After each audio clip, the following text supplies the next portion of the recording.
болгондон бери элдер уже ишене баштады. Вакцина албаса ооруп калат экен. Көкүлүш, көк жөтөл дагы күчүп атат. Көк жөтөл албагандар дагы азыр прививкасын албагандар ооруп атат. Андан кийин баары макул болушуп, кайра келип түшүндүрмө иштери жакшы жүргөндүгү үчүн бир аз жакшы көнүп калды. Алып башташты жаш келиндер.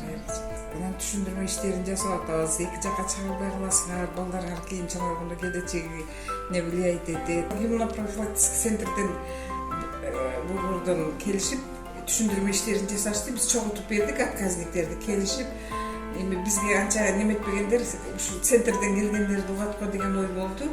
Баары эле мейли алабыз дегендей болуп кетишти.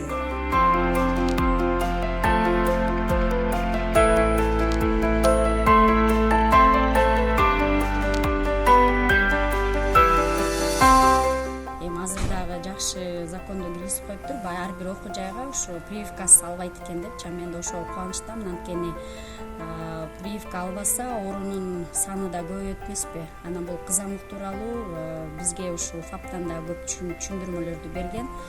Көрдүм ошо симптомдорун билебиз.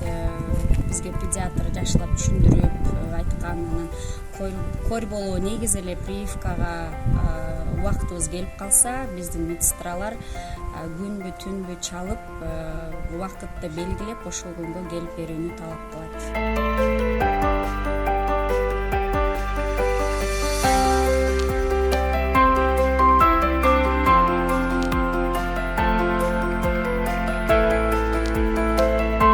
Биз бүгүн республикалык иммунопрофилактика борбору жана Кызыл Ай коому ак өлкө конушунун ФАПында иш-чараларды өткөзүп жатабыз. Бул жерде вакциналарга каршы алган адамдарды чакырып, аларга түшүндүрмө иштерин жүргүзүп жана вакцина жасатып жатабыз.